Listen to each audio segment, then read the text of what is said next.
सियासत की गलियों में हर तरफ बात यही चल रही है कि चाहे राजस्थान हो या चाहे पूरा देश, बीजेपी को इस बार वो बहुमत नहीं मिल पाया जिस बहुमत की हमेशा वो आशा करती रही है।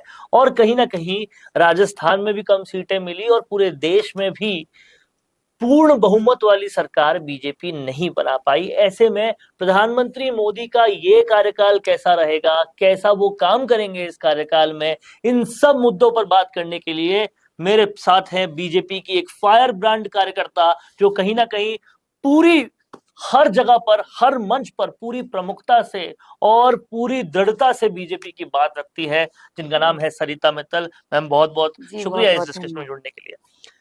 प्रधानमंत्री मोदी से आशाएं बहुत थी। जी। लोग ये कहते थे कि अब यूसीसी आ जाएगी, अब बड़े बड़े बिल आएंगे, अब ऐसा काम और होगा जो अभी बाकी रह गया था। 370 से लेकर राम मंदिर तक तो कराया ही, लेकिन अब कुछ और बड़े बड़े काम हो जाएंगे। कश्मीर में कश्मीरी पंडित भी आ जाएंगे, पीओके भी शायद आ जाएगा। ये सारी आशाएं जो है लोग लगा कर बैठे थे, लेकिन हुआ यूं कि पूरा मैंडेट नहीं मिल पाया।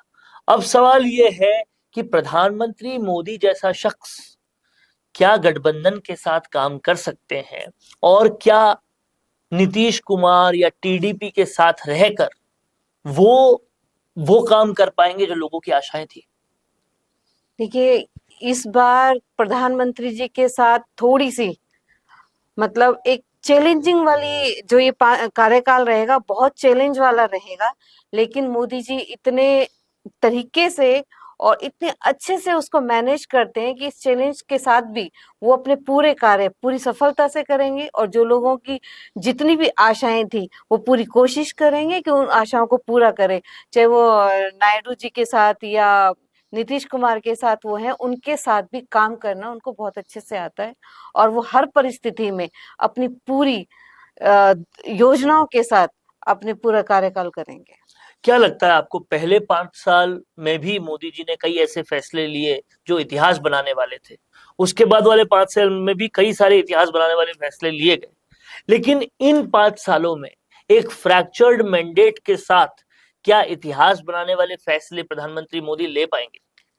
देखिए, जो काम करता है, चाहे उस समय कोई भी परिस्थिति हो, वो अपनी उसी तन्मयता के साथ और अपनी उसी पूरी ताकत के साथ काम करते हैं। काम करने वाले को कोई नहीं रोक सकता, और वो अपनी पूरी लोगों को वही ऐतिहासिक फैसलों से और उसी पूरी अपनी योजनाओं के साथ काम करेंगे।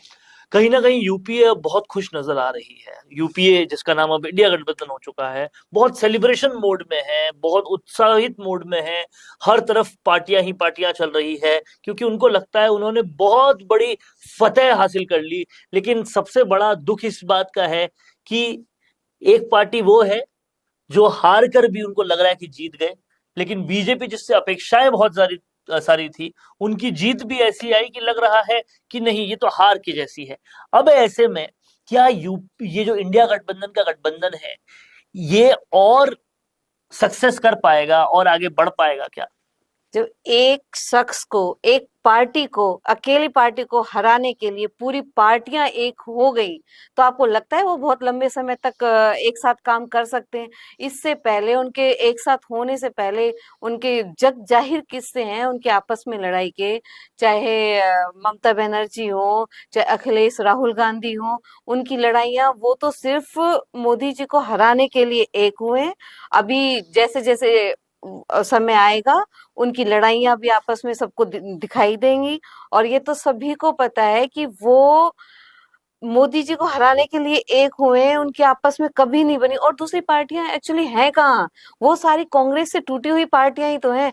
तृणमूल हुई, चाहे ये अखिलेश जी हो, सब कांग्रेस से छूटे हुए हैं। और कांग्रेस के इतने बड़े बड़े नेता, दिग्गज नेता कांग्रेस को छोड़ के चले गए। चाहे ज्योतिराव सिंधिया कितने बड़े नेता हैं, वो कांग्रेस को छोड़ के चले गए। कपिल सिब्बल छोड़ के चले गए।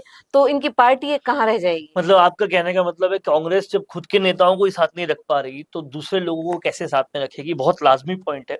दूसरी बात मैडम ये भी है कहीं ना कहीं कि जिस तरीके से ये इंडिया गठबंधन मिला है, केजरीवाल भी पहले कांग्रेस को ही गाली देते थे, अब मिल गए।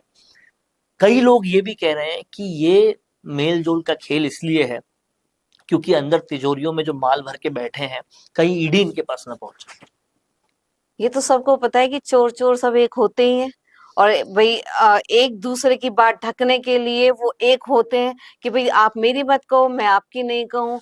और जैसे ही सरकार अपनी सुचारू रूप से कार्य करेगी, इन पार्टियां आपस में बिखरती हुई दिखाई देंगी। ये कुछ टाइम का ही है। केजरीवाल का कुछ समय तक तो ये अन्ना हजारे से निकली हुई पार्टी है, उस समय वो बीजेपी को सपोर्ट भी कर रहे थे। लेकिन अभी सबको अपना जो बुराइयां है ना, उनको छुपाने के लिए वो सब एक हुए हैं। तो कहीं ना कहीं चोर चोर मौसेरे भाई जो है, उस कहावत को अगर हमें चरितार्थ होते हुए देखना है तो हम इंडिया गठबंधन को देख सकते हैं। क्योंकि जिस तरीके से सरिता मित्तल जी ने बताया कि आज से पहले, इस इलेक्शन से पहले ये सब लोग लड़ाई करते थे, कांग्रेस से टूटे हुए ही है सब लोग, और इनको एक पटल पर, एक मंच पर इसलिए आना पड़ा क्योंकि इन सबको अपना भ्रष्टाचार छुपाना था, और सब कहीं ना कहीं डर में थे कि ये प्रधानमंत्री मोदी अगर और लंबे चले तो हमारा क्या होगा, अब इन 5 सालों में इन सब का क्या होगा। जो चोरों का हाल होता है वही इनका होगा। जो चोरों का हाल होता है वही इनका होगा। एक सेंटेंस में सरिता मित्तल जी ने सब कुछ साफ कर दिया है। और कहीं ना कहीं आज भी बीजेपी का कार्यकर्ता इस बात से तो खुश है कि प्रधानमंत्री मोदी जी आज भी वही है, और उसी तरह से लोगों की अपेक्षाओं को पूरा करने के लिए एक स्ट्रॉन्ग पिलर की तरह बिल्कुल। भारत के लिए खड़े हुए। कार्यकर्ताओं में बहुत खुशी है। जिस दिन मोदी जी ने कल शपथ ली थी तो कार्यकर्ताओं ने पूरी आतिशबाजी की, लड्डू बांटे और अपनी खुशी जाहिर की, जश्न मनाया। और प्रदेश कार्यालय में भी बहुत जश्न मनाया, लोगों ने छोटी छोटी जगह पे जश्न मनाया। हमारे प्रधानमंत्री तो मोदी जी है ना, वो सीट कम आए या ज्यादा आए वैल्यू ये नहीं करती, हमारा नेतृत्व कौन कर रहा है वैल्यू ये करता है। बहुत बड़ी बात कही है। और कहीं ना कहीं मैंने ये भी देखा है कि बाकी पार्टियां तो चाहे हारने के बाद सिर्फ बोलने को बोलती हो कि हम समीक्षा करेंगे, समीक्षा होती है नहीं होती, चेंजेस होते हैं नहीं होते, ये सब बैकडोर चला जाता है। लेकिन बीजेपी में जब भी कोई हार होती है या कम नंबर आते हैं, उसी वक्त कोर्स करेक्शन होता है। समीक्षा के बाद उसी वक्त चीजें ठीक होनी शुरू होती है। तो क्या गठबंधन में, क्या संगठन में अब चीजें और ठीक होंगी? अभी गठबंधन से संगठन पे कोई फर्क नहीं पड़ता, और कोर करेक्शन होगा और इस चीज की मीटिंग्स भी होगी, और जो भी जहां कमी रह गई है उन पर अभी से ही कार्य करना शुरू हो जाएगा। यह है बीजेपी की एक खास बात, जहां पर भी कमी रह जाती है उस पर काम करना तुरंत शुरू हो जाता है। और यही वजह है 11 करोड़ से ज्यादा कार्यकर्ताओं की एक शानदार फौज होने के बावजूद भी जो डिसिप्लिन है, जो ऑर्गेनाइजेशन है, वो सबसे ज्यादा बीजेपी में है। और यही सरिता मित्तल जी का कहना है कि तुरंत प्रभाव से सब चीजों को ठीक करने का काम शुरू हो चुका है और निरंतर चलता रहेगा। मैम बहुत बहुत शुक्रिया हमारे से जुड़ने के लिए। और कहीं ना कहीं सरिता मित्तल जी ने जो बताया उसे सुनना आप सबके लिए बहुत जरूरी है, क्योंकि यही बीजेपी की काम करने का तरीका है। नमस्कार।